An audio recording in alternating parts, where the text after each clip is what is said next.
Selamat siang, selamat pagi. Pagi, siang, pagi. Ya, hari ini saya single factor di sini. Iya, sepertinya begitu. Banyak yang ke Kupang, ya. Jadi tidak apa-apa. Kita sama-sama belajar firman Tuhan. Tadi lagunya, thank you. Dikatakan betapa hebat, betapa, saya nggak nyanyi ya supaya nggak pergi ke THT. Betapa hebat, betapa kuat, dahsyatnya Allah kita gitu kan ya. Terus dia berjaya atas semua perbuatannya. Dan saya berdoa untuk semua kita bisa betul-betul pada saat menyanyikan itu dengan sungguh-sungguh. Bilang betapa kuat, betapa hebat, dahsyatnya Allah kita. Dan berjaya atas semua perbuatannya. Karena di lagu tadi juga itu kita nyanyikan. Rencana Tuhan itu selalu sempurna. Sempurna rencana Tuhan itu. Dan dia tidak pernah gagal. Apapun yang diinginkan, yang dituliskan, yang difirmankan pasti terjadi. Pasti. Bahkan di firman Tuhan pernah dikatakan bahwa Moab akan dihapus. Dihapus? Dihapus beneran, saudara-saudara. Hilang dari muka bumi. Oke. Jadi apapun yang Tuhan rencanakan selalu sempurna, tidak pernah gagal. Tapi pakai caranya Tuhan. Pakai caranya Tuhan. Kita boleh punya keinginan, kita boleh punya kekuatan. Kita boleh punya kenggetuan. Apa itu kenggetuan? Kegigihan, ya terima kasih banyak. Kegigihan. Tapi tetap, apapun itu yang terjadi dalam kehidupan kita, yang sempurna itu selalu pakai jalannya Tuhan. Dan pakai caranya Tuhan. Itu sebabnya kita perlu cukup strategis ya. Kita perlu melihat bagaimana sebenarnya caranya Tuhan, sehingga kita bisa aplikasikan dalam kehidupan kita. Sehingga kita tidak buang-buang waktu, sehingga kita tidak terombang-ambing dengan segala hal yang mungkin tidak perlu, beban dan dosa. Disuruh tanggalkan. Ya kan, karena waktu jalan terus. Kita perlu strategis. Saya beberapa waktu belakangan ini merasakan hatinya Tuhan itu sangat excited dengan kita, anak-anak Tuhan. Sangat tenang gitu loh, sangat punya kepastian bahwa anak Tuhan di tengah dunia sekarang ini yang luar biasa, itu tetap akan thriving, tetap akan maju, berkembang, dan berbeda dari yang lain. Saya merasakan ketenangan dan imannya Tuhan akan rencananya, ya luar biasa kan ya. Tapi saya jadi sedih sih. Sayanya yang sedih, karena sayanya mungkin kurang iman. Kalau ngelihat kondisi, ngelihat kehidupan sendiri, ngelihat orang-orang sekitar, ngelihat dunia, kok kelihatannya berat ya. Bisa paham maksud saya ya? Kok kelihatannya tidak seyakin itu gitu. Jadi saya yang sedih. Jadi hari ini saya mau fokus menyampaikan hatinya Tuhan. Ada materinya terkait dengan kingdom leadership. Ya, karena caranya Tuhan itu adalah dengan kingdom leadership. Cuma kelihatannya tidak cukup waktunya. Jadi mending scan atau nanti bisa minta PJ masing-masing, saya akan kirimkan linknya. Dunia kita cepat sekali sekarang ini. Mau TNT, mau Kindle, mau yang mahasiswa, yang kerja, keluarga muda, yang sudah senior bahkan. Dunia kita cepat sekali. Saya tahu banyak di antara kita yang sedang berlari dalam kecepatan penuh. Cepat sekali gitu kan. Saya habis KKN soalnya, belum selesai sih KKN-nya, COP-nya kampus. Itu sebabnya menggelap. Ada batas-batasnya. Kecemur terus. Dan lihat di orang di desa itu begitu slow gitu ya. Slow living. Sementara kita kan cepat sekali gitu. Lari gitu. Setiap hari lari. Bahkan malam pun masih berlari gitu ya. Mending lari olahraga. Lari yang lain. Pikiran jalan terus gitu ya. Deadline pekerjaan lah. Deadline tugas lah. Deadline macam-macam gitu ya. Klien mungkin. Gurunya. Dosennya. Terus di keluarga, mungkin masih ada anak-anak kecil, bayi-bayi menangis, yang butuh perhatian dan waktu. Sebenarnya remaja juga butuh perhatian dan waktu sih. Yang dewasa juga butuh perhatian dan waktu gitu kan. Jadi banyak sekali, terus belum lagi butuh uang, ya kan. Terus kita butuh uang, ya kan. Terus butuh uang gitu kan. Dikejar target penjualan, ada meeting ini, meeting itu, terus ada pelayanan. Aduh, jadi kayak bingung. Terus belum tagihan-tagihan menanti dengan bunga-bunganya dan cicilan-cicilannya. Cicilan A, cicilan B, cicilan C gitu mungkin. Nggak tahu apapun siapa yang mengalami hal ini. Kemudian belum ada tuntutan yang ada dari orang sekitar. Tekanan sosial mungkin. Tekanan sosial yang betul-betul dirasakan secara real atau yang dirasakan secara digital gitu kan. Untuk yang suka cari masalah sendiri. Itu tekanan sosial dari sosmed dan banyak hal yang lain gitu kan. Pergaulan, harapan, ekspektasi orang dan juga seringkali ada saja yang terjadi gitu. Kerasa gak sih? Satu hari itu sudah direncanakan ada saja yang terjadi. Ada inilah, ada itulah gitu kan. Dunia kita cepat sekali. Cepat tapi juga penuh hambatan kanan kiri sehingga bingung. Seringkali. Dan kita melupakan banyak hal. Kita sering melupakan caranya Tuhan. Caranya Tuhan. Yang pasti benar. Kita sering melupakan itu. Saya gak bilang bahwa kita bertanggung jawab. Saya yakin sekali kita semua bertanggung jawab. Ya, bertanggung jawab. Kita semua berusaha berkomitmen. Kita semua berusaha bertumbuh dalam iman. Dalam apapun yang sedang kita lakukan. Kita berusaha. Tapi lelah. Tapi saya mau bawakan ini satu di awal sebenarnya untuk karena dapat ini gitu ya. Sempat saya sharing pergi ke meeting parents SMCC, TNT dan Parents Kindle. Kenapa kita lelah? Kenapa kita lelah? Padahal sebenarnya deep down di dalam relung hati kita, dalam relung roh kita, kita itu tahu. Misalnya bekerja, bisa loh bekerja yang capek memang, tapi tidak lelah. Nah maksudnya?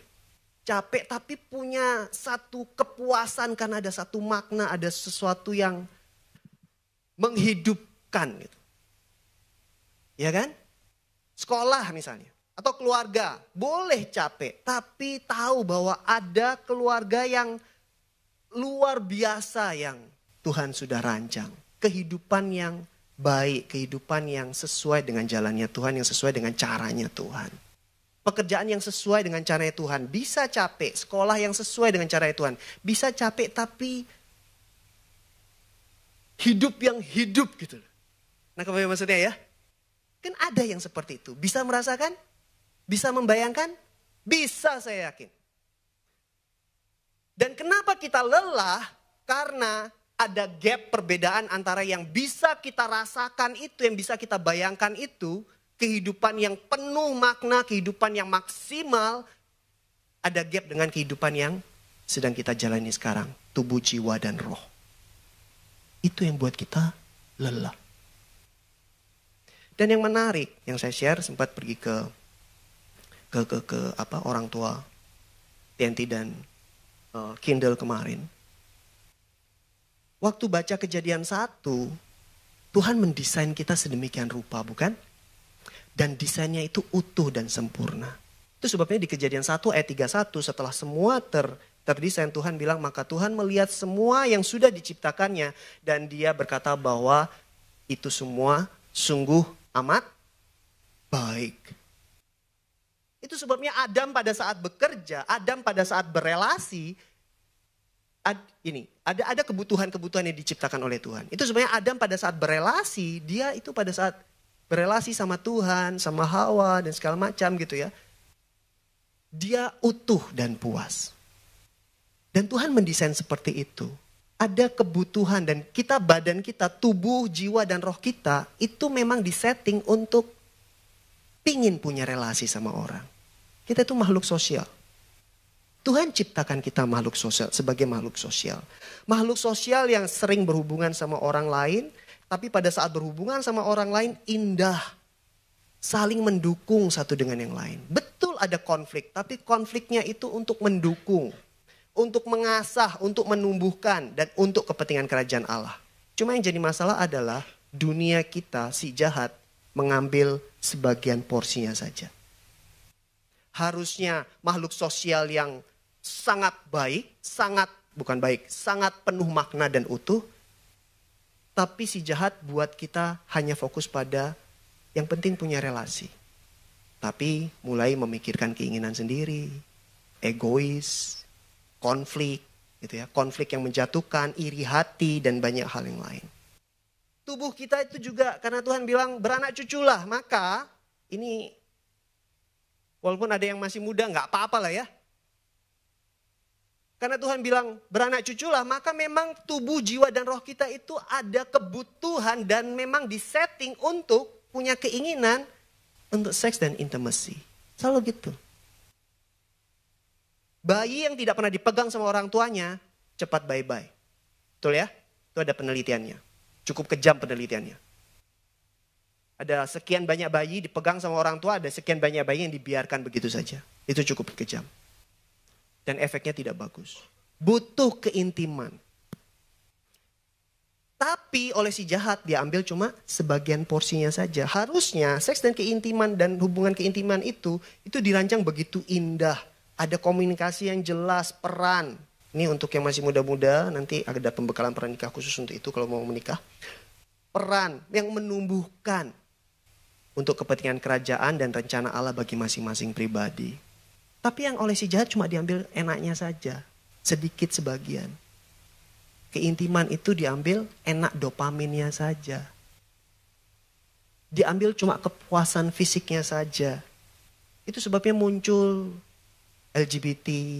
Itu sebabnya muncul banyak yang terjebak di pornografi.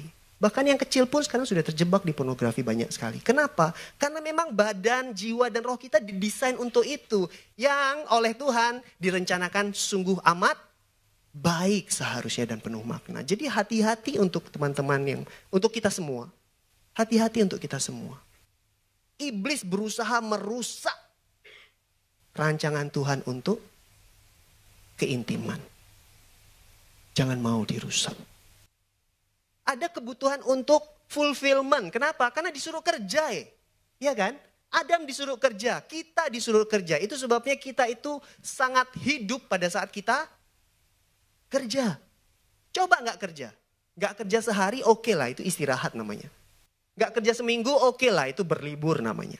Gak kerja sebulan, itu sudah tanda tanya. Dan sudah bingung kita biasanya.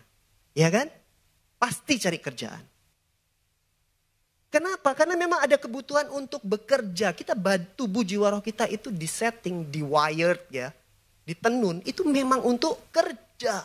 Itu sebabnya banyak yang terjebak di fulfillment-nya saja. Bahkan anak-anak kecil banyak yang terjebak di games misalnya. Betul gak sih? Kenapa? Karena games itu ada kepuasan. Mencapai sesuatu. Jadi kita gak bisa pada saat kita mau mengalihkan anak-anak atau kita sendiri dari games, kita harus mengalihkan kita untuk ke fulfillment yang lain.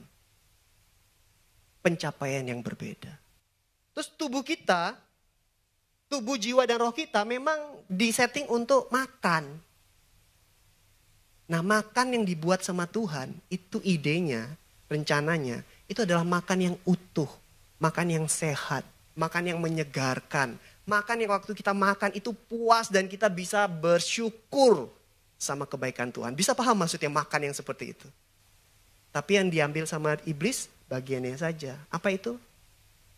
Enaknya tok, enak di mulut. Atau yang indah tampilannya. Walaupun gak enak gak apa-apa. Yang penting indah, bisa masuk ke IG. Atau gak terlalu enak, yang penting harganya oke gitu. Dan orang-orang tahu ini makan di mana. Jadi waktu jepret itu semua, Valdire makannya di situ. Nah, apa maksudnya ya? Yang diambil cuma bagian kecil. Padahal untuk makan saja Tuhan merencanakan makan yang utuh. Demikian juga untuk resting. Tubuh kita didesain untuk resting. Karena Tuhan resting. Beristirahat. Tapi beristirahat yang penuh makna.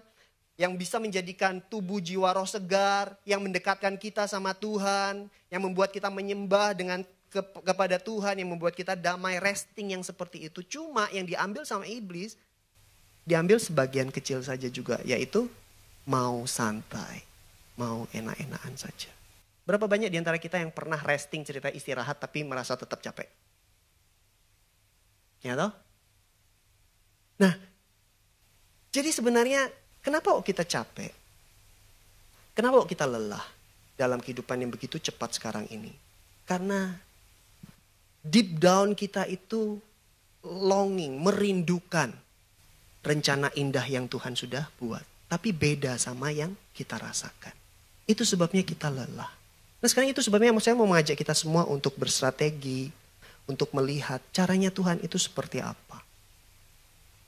Ya, memimpin dengan kingdom leadership. Dimanapun kita berada nanti kita bahas. Ini ada beberapa pernyataan tentang dunia saat ini. Boleh setuju, boleh tidak setuju. Ya.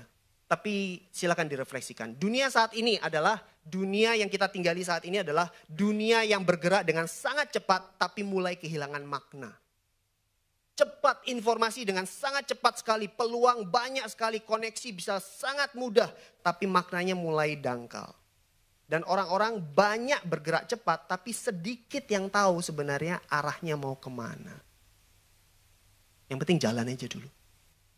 Penuhi kebutuhan sekarang. Untuk yang berikut-berikutnya bahkan kekekalan besok-besok saja. Dunia yang kedua. Dunia yang kita hidupi sekarang adalah dunia di mana kebenaran jadi relatif dan subjektif. Ya kan? Benar bagi Ruth belum tentu benar bagi aku. Benar bagimu belum tentu benar bagiku. Jadi kita bingung sekarang. Mana kebenarannya? Kita bingung sekarang. Dan kebenaran itu tidak bisa lagi bukan hitam putih, tapi dikaburkan. Dikaburkan dan didefinisikan ulang sampai tidak dikenali. Bahkan gender pun bisa tidak dikenali sekarang. Gender itu bukan cuma 3 loh. Ratusan nggak salah ya, atau puluhan ya. Itu didefinisikan loh. Saya nggak mempelajari itu, nggak terlalu tertarik. Tapi cuma tahu banyak. Nggak cuma 3, nggak cuma 2. Nggak cuma 2, terus nggak tambah 1 lagi jadi 3 gitu. Enggak, banyak sekarang gender itu. Bisa ada sebutannya satu-satu. Wah aneh nggak sih? Wah nepel nggak sih? Kebenaran jadi relatif sekali. Itu sebabnya kita perlu tahu sebenarnya kebenaran yang absolut itu yang mana. Apakah kebenaran yang kita pegang saat ini terkait dengan pekerjaan kita, terkait dengan konflik kita, terkait dengan relasi kita, terkait dengan keluarga kita. Itu kebenaran yang betul-betul absolut atau tidak. Jangan-jangan itu kebenaran relatif. Dunia saat ini itu terobsesi pada diri sendiri tapi lapar koneksi sejati. Dunia sekarang apalagi sejak COVID gitu ya, lebih suka sendiri, bisa WFH, bisa santai sendiri dan segala macam. Bahkan algoritma dari web, dari sosmed sekarang ini itu mendorong keegoisan untuk cerita tentang kisahnya kita lah, suara kita lah, pencapaian kita lah dan segala macam gitu ya. Sekarang banyak yang cari likes, ya kan? Tapi itu kosong dari kasih gak sih? Kan gampang itu nge-likes. Tapi kalau ada yang likes kita rasanya gitu, senang. Berapa like saya? Aduh like saya berkurang dari bulan lalu, gimana ini? Harus bikin reels yang lebih gila lagi supaya banyak likes. Terobsesi sama diri sendiri tapi lapar sebenarnya dengan koneksi. Dunia saat ini itu menghargai citra lebih daripada integritas. Yang penting tampilan yang kelihatan. Saya di sini yang penting tampilan. Leader ceritanya, Jarpim ceritanya. Tapi di rumah saya berbeda. Bisa jadi. Dunia menghargai citra yang ditampilkan di sosmed dan banyak hal.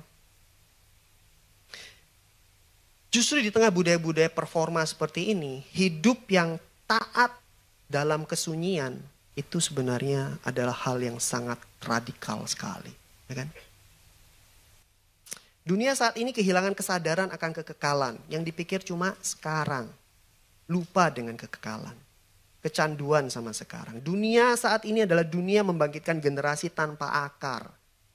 Yang dibiarkan begitu saja tumbuh, hidup, membesar. Tanpa betul-betul dibina, diperkenalkan sama Tuhan. Generasi-generasi yang muda-muda. Dibiarkan hidup dengan layar 7-10 jam sehari mungkin. Atau 12 jam mungkin. Atau kalau tidak dimonitor waktu tidur bisa sambil lihat screen di dalam selimut. Ada kebingungan gender. Krisis identitas, kecanduan pornografi, kecemasan. Bahkan kayak bunuh diri itu sudah normalisasi sekarang. Ya kan, dinormalisasikan. Bahkan hal-hal yang banyak yang dinormalisasikan sekarang. Kita bagaimana? Dunia saat ini sangat butuh kerajaan Allah tapi jarang mencarinya. Kenapa? Karena sibuk dengan hal yang berbeda. Bapak Ibu Saudara, saya mau mengajak kita untuk melihat bahwa kita perlu jujur bagaimana posisi kita saat ini. Ya. Terutama kita yang hidupnya cepat sekali. Rasanya hampir semua hidupnya cepat ini. Kelihatan sekali kok. Kadang-kadang kita bisa ada di sini tapi tiada di sini. Sama seperti mahasiswa waktu online dulu kan. Ada tapi tiada, tiada tapi ada. Bahkan dulu kalau nge-zoom itu bisa dibuat yang goyang. Dari yang statis nanti ketahuan jadi bisa goyang-goyang gitu.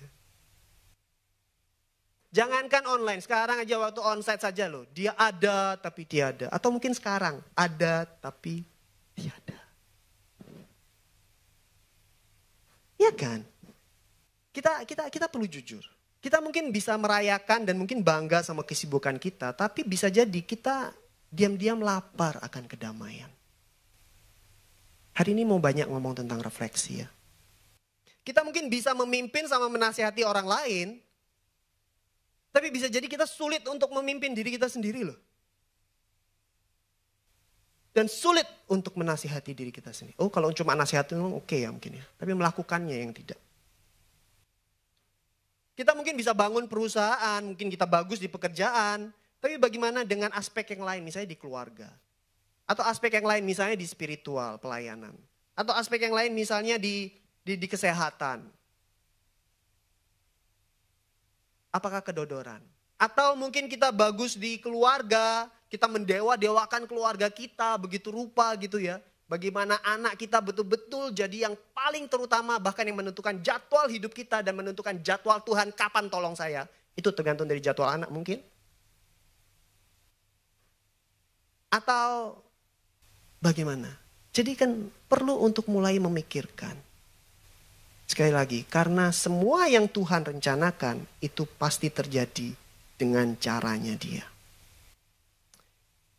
Jadi di tengah ketegangan hidup kita saat ini yang sangat cepat, saya ingin membawa kita untuk mendengar suara yang didengung-dengungkan, bergema melintasi zaman yang kita sebut dengan, yang oleh para ahli disebut dengan apocalyptic prophecy. Artinya nubuatan yang terjadi dulu dan akan digenapi terus menerus sampai kesudahannya. Kita perlu membongkar paradigma kita. Sama seperti saya beberapa waktu yang lalu membaca kembali bagaimana Tuhan Yesus masuk ke bait Allah. Ya kan? Masuk kemudian bait Allah dia tahu akan jadi sesuatu untuk menyembah Tuhan. Betul kan? Tapi yang ditemukan di sana adalah pedagang-pedagang, jual beli, sibuk dengan dirinya sendiri dan segala macam. Dan apa yang dilakukan sama Tuhan Yesus? Dibongkar semua. Dia mau kembalikan bait Allah menjadi bait Allah yang sesungguhnya. Sama seperti kita sekarang yang kita lakukan beberapa bulan ini di tahun ini. Walk in the kingdom. Walking in the kingdom. Ups, ada ing-nya gak? Ya wis itulah. Berjalan dalam kerajaan. Kemudian ada tema-temanya kita tiap bulan. Kenapa? Karena kita mau membongkar gitu loh. Mau sama-sama. Bukan berarti yang menyampaikan itu sudah sempurna. Tidak. Tapi ayo kita sama-sama jadi komunitas, jadi anak Tuhan yang membiarkan Tuhan membongkar semua paradigma kita. Yang tidak benar. Dan membuat hidup kita itu jadi yang sesuai dengan rencana Tuhan. Tinggal mau atau tidak dibongkar. Diporak-porandakan paradigma kita. Saya mau ngajak untuk melihat 3 ini, tapi kita tidak akan bahas 3-3-nya karena panjang sekali. Tapi ini 3 dari sekian banyak apokaliptik prophecy. Ya.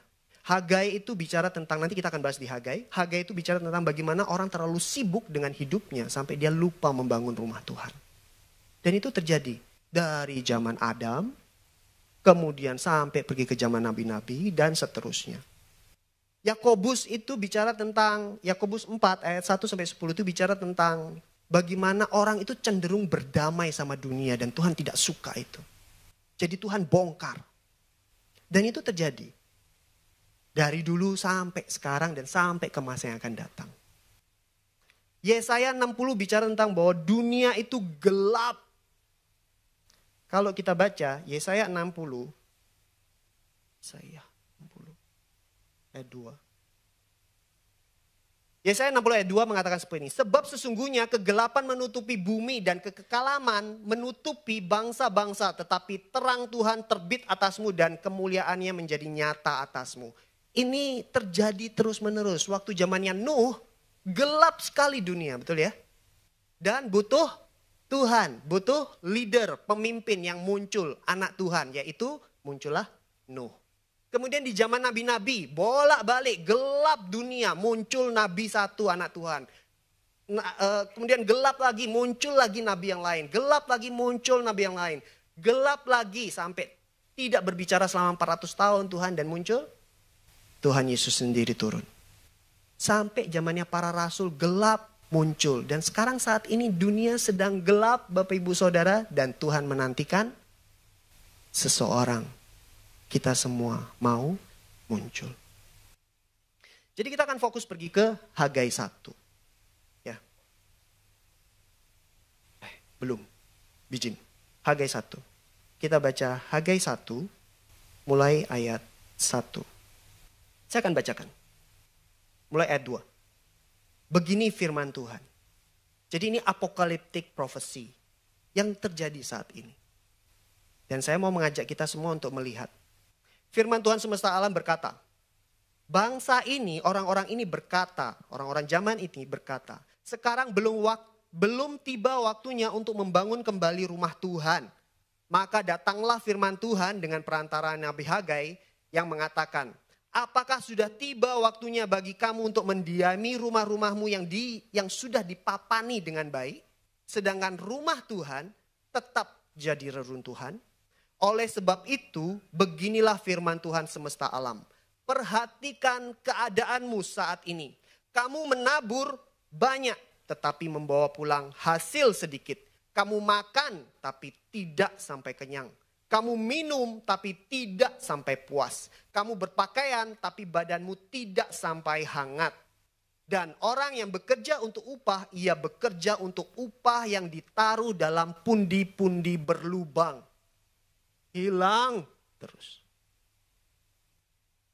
Beginilah firman Tuhan semesta alam. Ayat 7. Perhatikanlah keadaanmu. Diulangi lagi. Jadi naiklah ke gunung, bawalah kayu dan bangunlah. Ini caranya Tuhan. Jadi naik ke gunung, bawa kayu, bangunlah rumah Tuhan. Maka aku akan berkenan kepadanya dan akan menyatakan kemuliaanku di situ, firman Tuhan. 9. Kamu berharap banyak tapi hasilnya sedikit. Dan ketika kamu membawanya ke rumah, aku menghembuskannya. Oleh karena apa? Demikian firman Tuhan semesta alam. Oleh karena rumahku yang tetap jadi reruntuhan, sedangkan kamu masing-masing sedang sibuk dengan urusan rumahmu sendiri. Itu sebabnya langit menahan embunnya dan bumi menahan hasilnya. Dan aku memanggil kekeringan datang atas negeri, ke atas gunung dan seterusnya. Caranya Tuhan adalah bangun rumahnya dulu. Bukan sibuk dengan rumah kita masing-masing. Ini bangsa Israel ini sedang baru di zamannya Hagai ini baru kembali dari pembuangan. Jadi mereka bebas, tapi nggak fokus. Mereka sibuk. Jadi dalam kebebasannya mereka yang sebelumnya diperbudak, sekarang bebas, sekarang mereka bingung dan mereka tidak fokus. Mereka sibuk membangun rumah mereka, bisnis mereka, rutinitas mereka. Sedangkan rumah Tuhan nanti. Nanti saja. Rumah Tuhan nanti saja. Kalau keadaan sudah tenang. Nanti saja kalau ini sudah terhandle dengan baik. Nanti saja, nanti kapan-kapan saja. Sekarang saya mau urusan ini dulu saja. Sounds familiar? Saya selesaikan ini dulu deh, urusanku dulu. Terkait dengan rumah Tuhan, nanti saja. Tuhan gak sedang marah di ayat itu ya. Karena mereka sukses, bukan. Tapi Tuhan sedih karena prioritas mereka yang kacau. Ini bukan anak-anak jahat. Bangsa Israel tidak dibilang jahat. Cuma mereka terdistraksi. Dengan yang seharusnya, tapi malah pergi ke yang nomor sekian. Tuhan gak menegur kesuksesan mereka, tapi dia menegur penundaan mereka dalam membangun rencananya. Rumah Tuhan di sini bukan berarti gereja. Betul, kita sedang bangun di Kupang. Sekarang mereka sedang bernyanyi sekarang. Ya, mereka sedang bernyanyi sekarang. Kita boleh ikut bernyanyi dalam hati. Betul kita sedang membangun. Tapi rumah Tuhan di sini itu bukan bicara gereja saja. Rumah Tuhan di sini adalah bicara tentang kerajaan Tuhan. Apakah kita mendirikan kerajaan Tuhan di tempat kita? Apakah ada kerajaan Tuhan di rumah kita?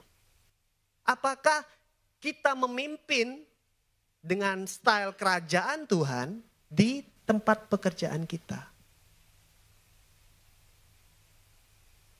Tadi saya dikasih peringatan 1 menit, sekarang dikasih peringatan 3 menit. Kita perlu bangun kerajaan. Jadi hari ini mau mengajak kita semua untuk, ayo, caranya Tuhan adalah bangun kerajaan. Bangun kerajaan Allah di tempat kita berada. Waktu di rumah, jangan cuma sekedar tinggal di rumah, tapi bangun pemerintahan kerajaan Allah di sana.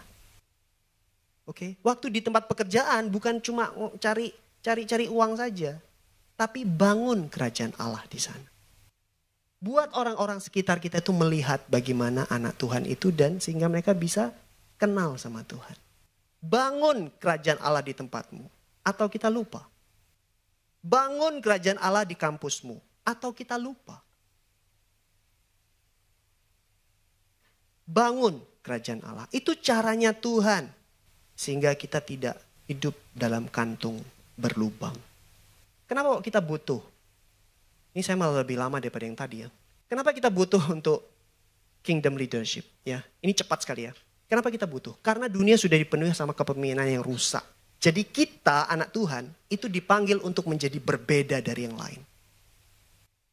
Di rumah jadi berbeda dari keluarga yang tidak kenal Tuhan. Di tempat kerja biar bisa langsung dipisahkan. Oh ini kelihatan siapa Tuhannya. Yang ini Tuhannya masih belum tahu di mana. Mungkin gitu. Karena dunia sedang dipenuhi oleh kepentingan rusak dan kita dipanggil untuk menjadi berbeda. Untuk menunjukkan citra Kristus. Karena Tuhan selalu bekerja lewat para pemimpin. Jadi kita mau ada posisi atau tidak, kita tetap memimpin dan bergerak. Oke, saya cepat dulu ya. Kenapa kita butuh kingdom leadership dalam kehidupan kita dimanapun kita berada? Karena Tuhan Yesus memerintahkan kita untuk menjadikan murid. Bukan cari petobat saja. Dan kemudian karena kepemimpinan itu bisa menggandakan lintas generasi. Jadi mereka yang senior perlu memperkuat generasi sebelumnya. Setelahnya untuk bisa jadi pemimpin Tuhan juga. Oke, ada beberapa definisi di sini. Oke. Apa itu kingdom leadership? Kingdom leadership adalah, secara gampang, kingdom leadership adalah kepemimpinan yang berfokus pada kerajaan Allah.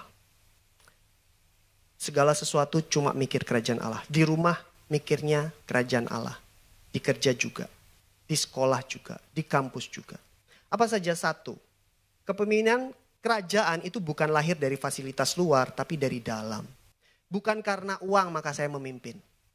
Bukan karena saya punya keluarga yang hebat maka saya bergerak. Bukan karena saya punya fasilitas maka saya bergerak. Bukan. Bukan karena saya dikasih panggung maka saya bergerak. Bukan. Tapi karena kita paham secara internal, intim sama Tuhan. Ya, terus bisa mau bergerak. Ini ada beberapa pertanyaan refleksi. Saya suka sekali bikin pertanyaan refleksi. Beberapa waktu belakangan ini. Saya akan tanyakan, tidak usah dijawab dengan lantang gitu ya. Cukup jawab dalam hati. Jika semua fasilitas, jika semua fasilitas, semua jabatan, semua koneksi diambil dari hidupmu, hidup kita, apakah orang lain akan masih melihat kita sebagai pemimpin atau enggak? Kalau nih, ya. Apa yang lebih membentuk hidup kita hari ini, dorongan dari Roh Kudus atau kita bergerak karena ekspektasi orang lain? Kalau Tuhan itu melihat isi hati kita saat ini, apakah dia akan menemukan seseorang yang bisa dia percaya untuk memimpin? Atau enggak? Oke. Yang kedua, yang ini terpaksa saya bacakan. Kepemimpinan itu fungsi, bukan posisi. Tidak peduli posisi kita apa, walaupun kita tidak punya jabatan. Tapi ayo bergerak. Kepemimpinan itu permanen, tidak bisa situasional. Permanen itu di sini memimpin, di rumah memimpin, di kampus memimpin, di dalam kamar diri sendiri juga memimpin. Nah, maksudnya ya, karena kita akan sulit sekali kalau pakai topeng di mana-mana. Saya akan tampak baik di depannya Berta gitu misalnya. Tapi saya akan bebas sekali waktu saya sendirian. Kan gak bagus kan? Kita jaga image dan segala macam. Itu kepemimpinan yang tidak permanen. Kepemimpinan itu harus permanen. Kepemimpinan itu bukan diukur dari banyaknya pengikut, tapi berapa banyak pemimpin yang lahir dari hidupmu. Ini bukan masalah popularitas. Kepemimpinan itu dimulai pada saat kita mati atas diri sendiri. Seperti biji tanaman. Mati atas diri sendiri. Dia ditanam dulu, dia dikubur dulu, baru bisa tumbuh. Ya kan? Siapa yang nanam biji, kemudian bijinya dijemur begitu saja, terus tidak ditanam? Kan tidak. Jadi kita perlu mati dulu terhadap ego kita. Mati dulu terhadap kenyamanan kita. Mati terhadap kebutuhan kita untuk pengakuan atau validasi. Mati dulu terhadap motivasi kita yang ingin dipuji atau disoraki.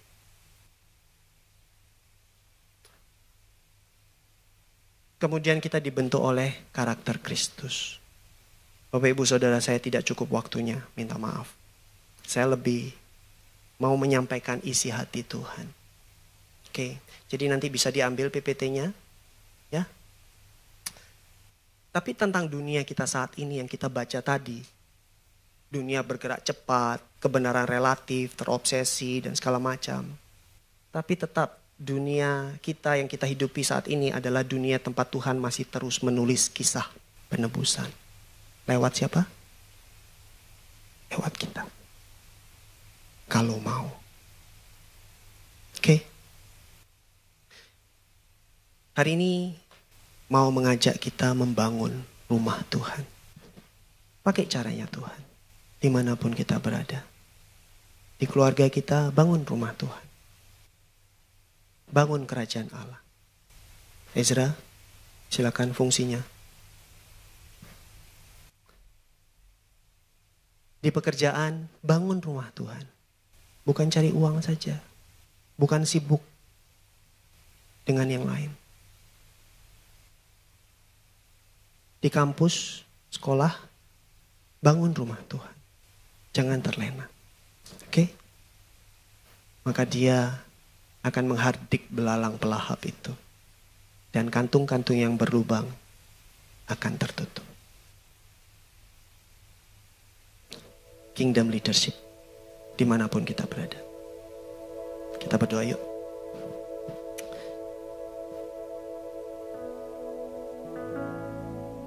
Tuhan, kami bersyukur. Tuhan yang pimpin kami. Roni gak cukup waktu.